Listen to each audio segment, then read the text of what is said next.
Hi, everybody. Welcome to the Tachless show with Kira Tchernikovsky, the show about people who succeed by doing things differently. And today, I can't even say what we're talking about exactly, but it's about personal brand and speaking and being confident to show your expertise. Bottom line, let's dive into it. Hi, Kristine. Hi, Kira. How are you today? All good, thank you. And let's dig into what you do because it was very interesting to me. So, you told me that you help professionals increase their impact by connecting them with people and building the community around them, which is a huge thing. Can you break it down for me? What is that you help those professionals do actually? Well, it's really interesting that you asked because I am so new in my business. I think in some ways I'm still trying to figure out that myself. When I work with different clients, one of the first things that they come to me by saying is, you've built a lot of connections, an extensive network over the years within my own local community. How can I work with you to help promote my brand, promote my the fact that I want to speak on specific topics? How do I reach that audience and how do I connect with them? So it's interesting how some of the people that I've worked with and people that I've chatted with over the years have said, how do we get into the networks and relationships that you've built, and how can we leverage that? And so it's interesting because there are some clients and people that I've worked with over the years where, it starts with the whole idea of me connecting them with somebody else, and then it leads into a number of different elements and areas that I have expertise in, whether it's event management, whether it's project management, whether it's training their team. So it really just kind of starts with the whole idea of, we know that you're out in the community. We know that you are heavily involved in various aspects.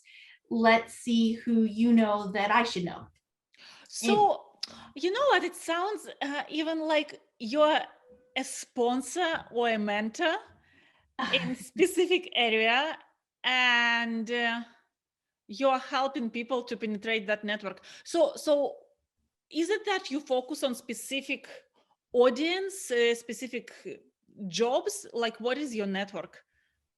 Well, for the most part, because I've been in the accounting profession, I worked with the association in Canada here, in Manitoba specifically, for a number of years. It's a lot of professionals, accountants, so CPAs, for example. But I find that anyone in that professional stream, I've been involved with association management for a number of years. So those organizations that have a membership base and association seem to be the people that come and ask me those questions first, and it leads in from that conversation on the connection. But I am a huge proponent that, you could build a number of different relationships, but if you don't tie them together and kind of establish that community, where are they going for guidance and support? There's lots of speakers out there, lots of people who promote programs and services that solely promote their program and their service, and that's it. And that's great if that's something that you want to do, but I really think that it's a real opportunity to share with more than that, and establish that community, establish that area where people can grow together and learn together, and leverage each other's experiences. Yeah. So is it promoting those accountants and specific professionals within their own community, and this is elevating their brand as, the thought leader in the specific area? Or is it also going wider to, capture potential clients or people who are in need of those services? Right. Well, so not necessarily accountants per se. That's kind of more Mhm. some of my network, right? And so it's those who want to connect with people in those industries, decision makers. They're either people who have a membership group that they are trying to teach. They have a team that they're trying to teach. So in an accounting perspective, it's someone who wants to grow their accounting practice, but not focus on the technical, focus on the practice management and running their business. Or it's somebody who's talking a little bit more on taking care of your digital life, but they're not necessarily reaching out to accountants, but they're trying to reach out to those service providers or those people in that industry who guide other people. So it's taking what their knowledge and expertise base is, and then being able to identify who that right target is and being able to connect them with those people. And let's, like, thinking about it, there are many different accountants, for example, in different industries, right? So it's not necessarily you're focused on one industry. So I've had the ability to work with people in different capacities. So that's one area. But then if you take another area where I've worked with a lot of association leaders, they have membership groups, they look at their own professional development programs, they understand what their groups need, and I can almost tie the two together, with these speakers who are looking for that stage, and potentially with these groups that are looking for speakers. So you're connecting. So it's a bit of connection. It's a bit of connection. It also is too, there could be somebody out there that has an idea or a vision, and they need help putting it into action. So, taking that vision and then translating into a strategy, and now we're going to do an action plan to create it. Now we need follow through to do the action plan. Who's doing that? And do you have a team that you work with? So does your team need training? So it can be in a variety of capacities. So, and really it's leveraging the skills and experiences I've learned along the way to do that. But every situation is unique. That's amazing what you do, because this is connecting people to people and doing that smartly, like building the matrix. But the question is, isn't it the job of each and every professional, each and every entrepreneur, growing their business through networking and through relationships? Because over the last year, when everything went digital, I've heard a lot of people talking about, like, go out and speak and build relationships and reach out on LinkedIn.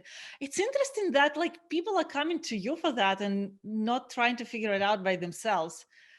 But I think sometimes we need that guidance and support, right? Like, if you think about it in an in-person environment, we're going to an event, right? You can watch physical cues. You could see familiar faces. You're listening to a speaker jointly together, and then you can have a common conversation. Or you're at an event and you're checking out booths, right? You're talking to different providers that are out there.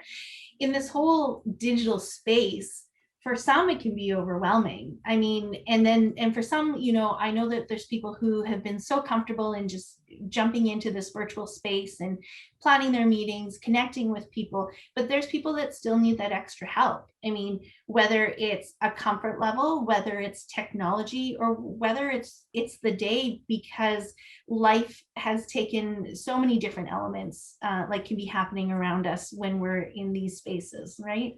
Yeah, totally. I'm a marketing person, but I would be so happy if someone would have developed a strategy for me how to become visible on specific topics and would just tell me, go there, do that. It would be such a mind saver, honestly. And I would even say it's measurable, quite measurable. Well, and I also think, though, too, I think when I've worked with people, it has to be more of a collaborative approach. It can't be because like when I've worked with some people, it's at the end, it's really that person or their team that's supporting them, that's helping them get out there, helping them build those relationships and build those connections, right? So it's kind of helping them formulate a strategy that works for them, that they're comfortable with, and then bring out an outside perspective or a different way of looking at it to reach that market. And sometimes, as we've talked about it, it could be from a digital marketing presence and working on strategies to create that online presence. It could be from creating or going to or creating events, or it could be other things. So really depends on the person, right? And I think, and really who you're serving, right? Because we could say that your audience fully loves going to events. So doing something that isn't event driven doesn't make sense for that audience, right? So would you say that your like marketing or networking stack is mostly reliant on events, webinars, and everything related to networking, and less like traditional demand generation, like Facebook ads and stuff like that? It's like more people to people? Yeah, probably, because I think because I think everything builds off connection, right? And that human interaction. And I think that's what a lot of us are missing these days, as that whole human interaction and connection. So no, you can't talk about people's pastimes when you're looking at a Facebook ad, but we could talk anything about personal to professional all in the same conversation in a matter of a few minutes. So I think it's taking those relationships and enhancing them, right? Because we may not, for example, have something in common, professionally, but we may have something common personally. And I think that still builds relationships. So the next time you're talking to somebody else down the street who may need support on this marketing piece, you could say, well, hey, I just had this great conversation with Kira. She would be great for your organization, or great to have a conversation with, meet for coffee. Can I do a virtual introduction, right? Yeah, I love your approach, because what I noticed since I went this entrepreneur path and having my own agency, what you can conclude from a conversation, person-to-person conversation, it never goes as smooth through emails or even phone calls. It's just not that. And either whether that's an event or just a meeting, not a sales pitch, not talking about that, that's amazing. And I told our marketing community, like, what works for me is actually one-on-ones. But how do you get there? And so that your one-on-ones or smaller events are the right people, that's where I think many people and professionals are stuck. Awesome. Do you have a framework, like the steps, how you discover the professional area and the ambition, and then how do you pull the strategy together? No, well, that's really interesting, because sometimes I get asked that question too, and I'm still probably in that phase where I'm still trying to articulate what that is, because I could sit in a conversation and basically I like to ask a lot of questions and find out a lot more about the client, their audience, their resources, their tools, their current connections, what social media platforms, how they reach out, how they connect. Actually, as you know, I said that I'm not sure how I do that. I'm actually listing it out right now.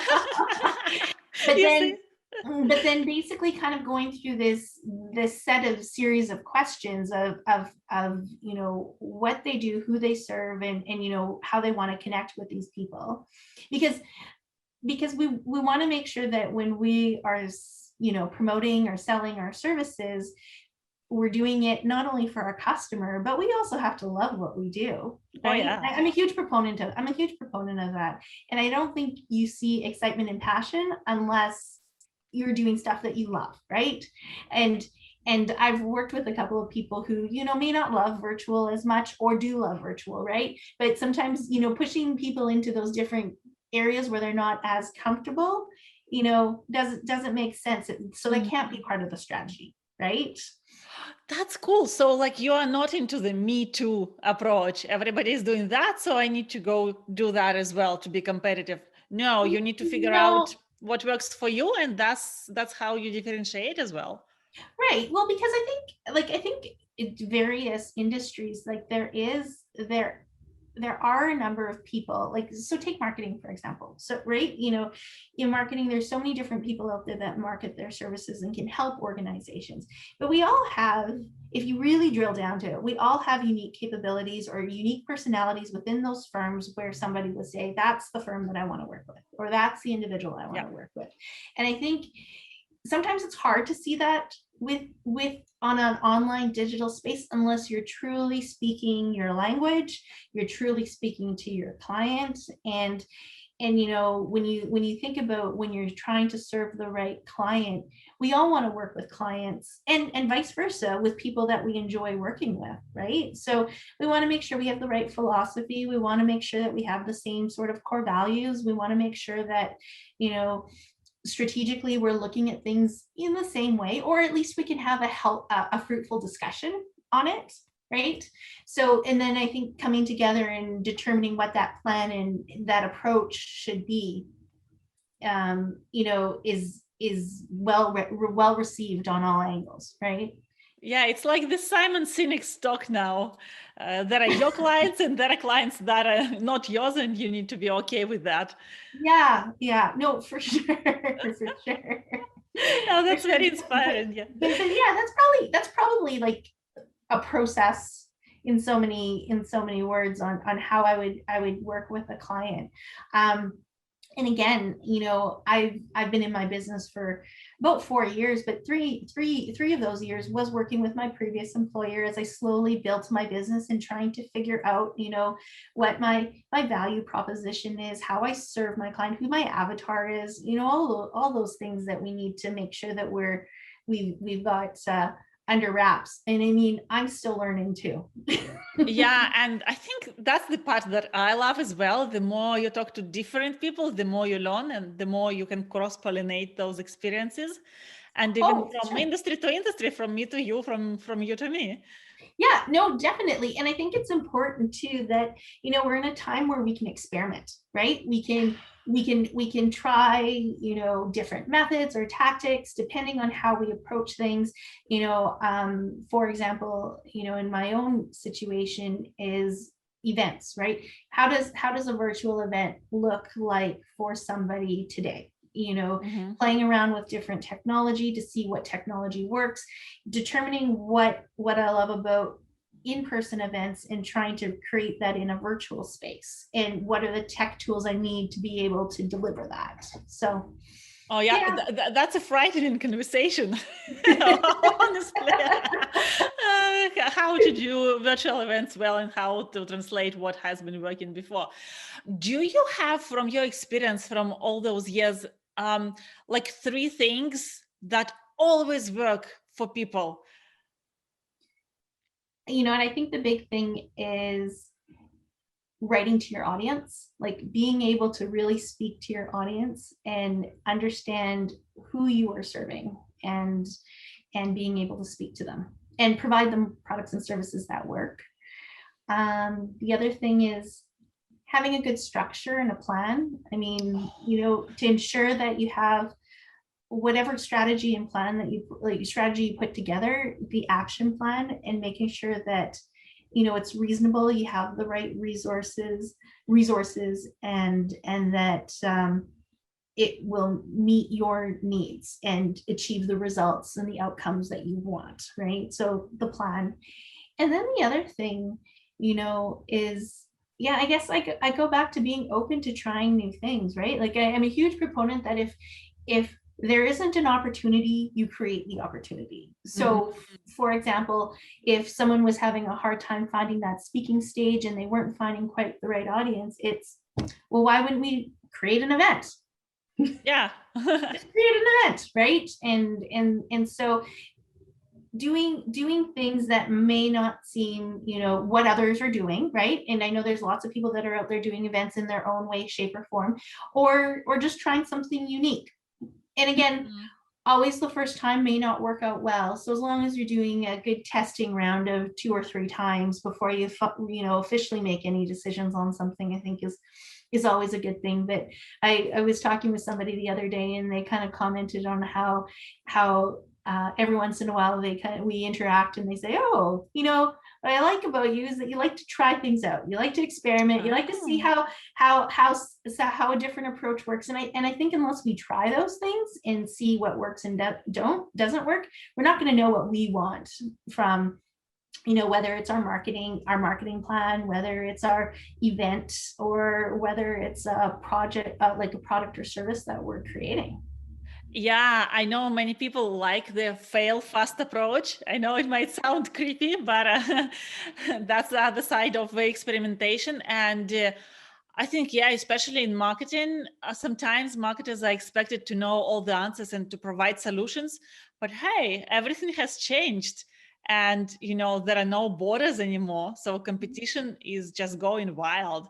So No. you probably need to know who you are, be self-aware, and then know your audience, as you said. Yes.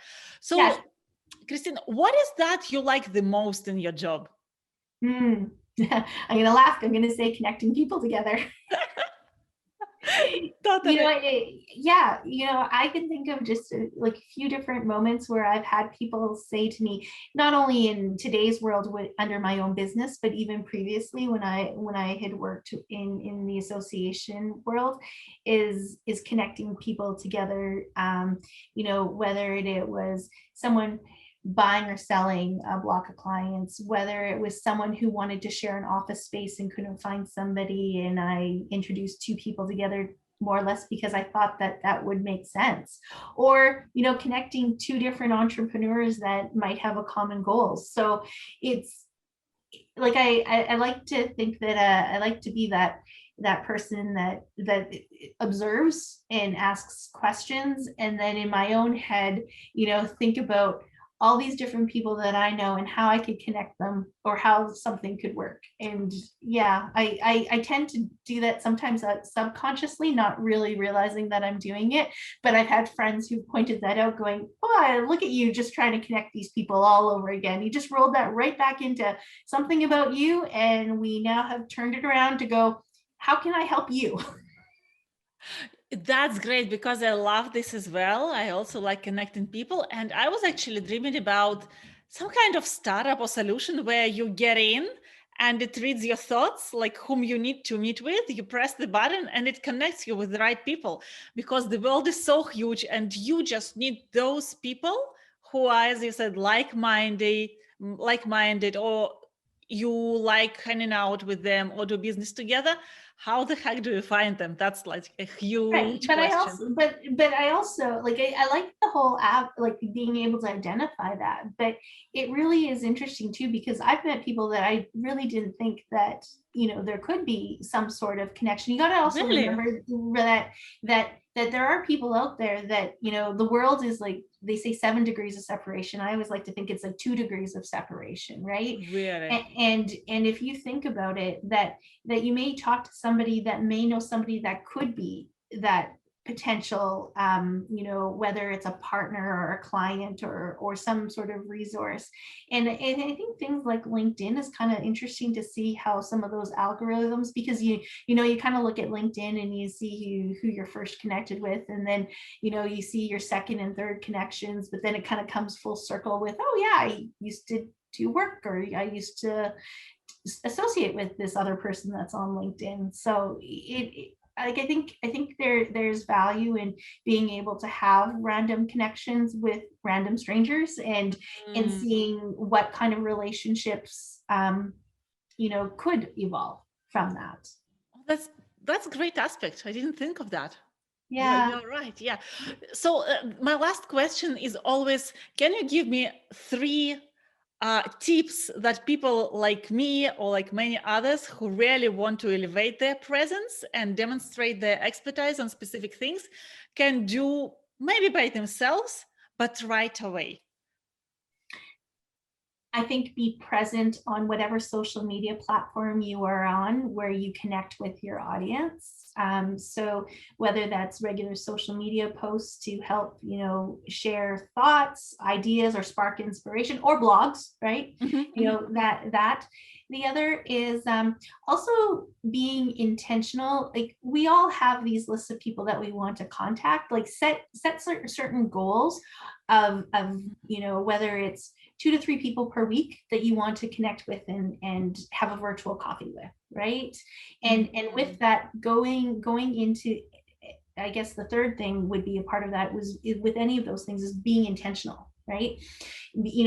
Understanding that, this could be an interesting conversation to learn more about them and maybe how I could connect with people in their network or how they could connect with people in my own network. But having thought of potentially what that outcome could be and the value that conversation could have, like I think it's a really important to think about it. I did say 3. You did say 3, and it hit me that what you said with the last point was like, think wider, think bigger, not about immediate commercial benefit, Yeah. not at all. Just be a good person. Well, but yeah, like I think that's the thing, right? Like, we meet people throughout our lives, and it doesn't matter what phase that we're in. I think within an industry group, the world is small, right? Within a specific industry group, so within a local community, the world is small, right? You take things virtually, and the landscape is much larger and quite vast. But you have to remember that somebody that you meet today may not result in a potential partnership, sale, or anything today. That may happen in a couple of years down the road. When I started my business, there were a couple of people that I met right away that it instantly worked, and I started working with them. But there had been people that I had known for years that realized, oh, well, maybe we can work together on something. So you never know where those relationships and where those next opportunities can go. And yes, obviously there's a time and place for being very intentional, being focused on your sales if you've got specific quotas and things that you need to meet. But I mean, I'm a huge proponent of building relationships throughout. So Same here. Yeah. That was a great conversation that made me think. And it was both practical and inspirational. I'll really go back and continue doing what I like, because I do speak, and that's amazing, but I don't have enough of that. So like, why did I do that? Probably I was intentional and intuitive. Yeah. And probably that's what needs to continue happening. And now, Kristine, can you introduce yourself? It's funny in the end, but I think everybody is, where can I find Kristine? What is she doing? What's her company? Like, tell me about that.